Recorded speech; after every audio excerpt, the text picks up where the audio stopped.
I'm Alan Spears with Occupy Democrats, and in some rather terrifying breaking news, the president of the Heritage Foundation, Kevin Roberts, issued a chilling threat. Now, as a bit of a reminder, Roberts and the Heritage Foundation as a whole is a massive conservative think tank that are directly responsible for Project 2025. Now, Project 2025 is a 900 plus page document developed by Roberts, the Heritage Foundation, along with numerous other far-right conservatives, and is essentially a blueprint as to what it would look like and how to go about developing a Christian nationalist America. Now, these blueprints effectively allow the president to have even more authority and power than he already currently does, and that is saying something considering the Supreme Court's recent ruling. Now, in addition to effectively allowing the United States to become a Christian fascist state, Project 2025 also denies basic rights or recognition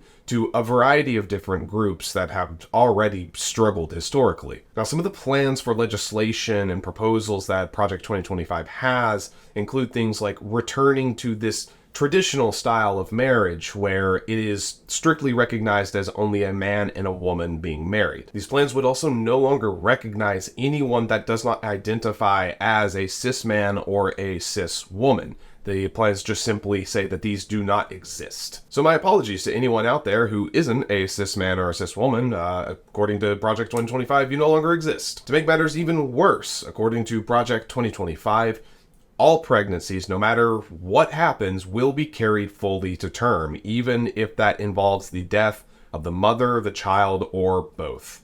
And this to say nothing about the plans in there to upend any semblance of climate or environmental protections or legislation. All of that is to say that Project 2025 is one of, if not the most dangerous pieces of potential legislation and blueprints for this country that I've ever seen. And by all means, don't simply take my word for it. There is a ton of stuff in there that will absolutely terrify you if these blueprints and if this legislation they intend on passing comes to pass. And frankly, what should really terrify us all even more is just how close we are getting to this actually coming to fruition. This isn't just some small group of angry men online that are just posting and recluses in the basement. Like, this is a serious deal. This has got support from a lot of conservatives in Congress, and I am frankly terrified at how close this is coming to potentially passing. And as if Project 2025 wasn't just terrifying enough on its own, and the blueprints within are not just outright un-American,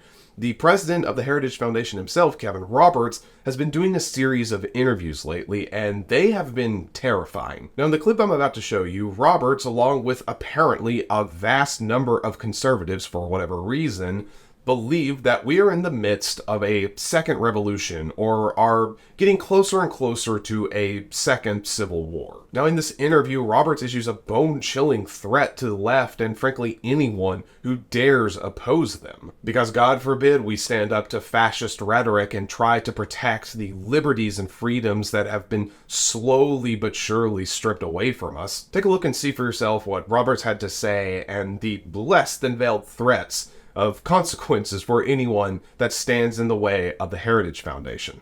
Well, Professor, my great friend, thanks for filling in and doing a great job. Three things. Number one, in spite of all this nonsense from the left, we are going to win.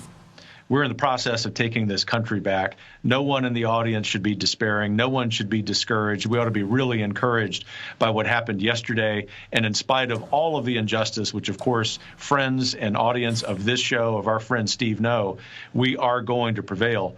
Number two, to the point of the clips and of course, your preview of the fact that I am an early American historian and love the Constitution, that Supreme Court ruling yesterday on immunity is vital. And it's vital for a lot of reasons, but I would go to Federalist number 70 if people in the audience are looking for something to read over Independence Day weekend, in addition to rereading the Declaration of Independence. Read Hamilton's number 70, because there, along with some other essays, he talks about the importance of a vigorous executive.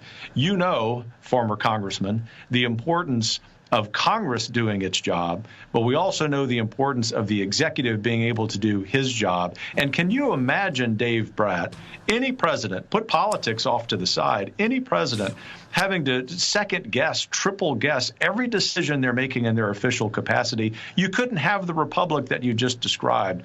But number three, let me speak about the radical left. You and I have both been parts of faculties and faculty senates and understand that the left has taken over our institutions. The reason that they are apoplectic right now, the reason that so many anchors on MSNBC, for example, are losing their minds daily is because our side is winning. And so I come full circle in this response and just want to encourage you with some substance that we are in the process of the Second American Revolution, which will remain bloodless if the left allows it to be. You know, it is just fascinating the degree of cognitive dissonance that just is perpetuated in this far-right evangelicals and in these Christian nationalists. They enjoy more freedoms, more liberty, and are free from pretty much any degree of prejudice or bigotry, and yet simultaneously they are constantly trying to play the victim card. They are desperate to be seen as victims. They constantly say they're under threat or under attack and that their freedoms and their liberties are being assaulted by the Democrats and by everyone because everyone's an enemy to them and everyone's out to get them and take away their freedom. Because to these people, freedom and equality and equity, those are taking away from them. They don't want to be on the same level as everyone else. And this kind of stuff is terrifying, and I don't understand why these people are so gung-ho to start another revolution, to start another war, to start a second civil war. Why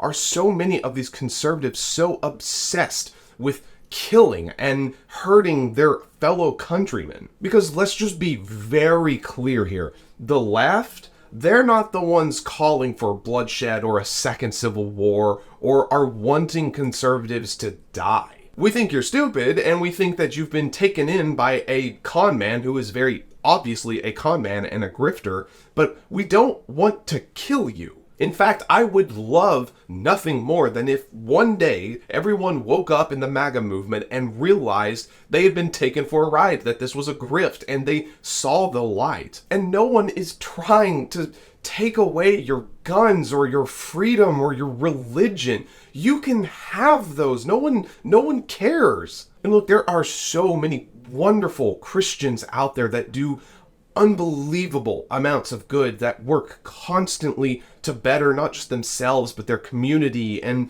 everywhere across the world. But the problem starts occurring when you start trying to impose your religious beliefs on others. You can absolutely go out and encourage people to come to your church or your temple or your mosque or your synagogue or wherever. Just if people say no or they're not interested in that, that needs to be respected. When you see groups that have been historically marginalized get some degree of protection in the law, or maybe they're becoming more culturally accepted, just because they're winning doesn't mean you conservatives are losing. This isn't a sum-zero game. Just because a group that you don't like gets a win means that it's a loss for you. And I so desperately wish these conservatives could see this. You can't beat or kill your way back into the traditional nuclear family, the traditional heterosexual marriage, the traditional go to church on Sundays. Like, this isn't going to happen. And Roberts mentioned too that the left and that MSN and all these others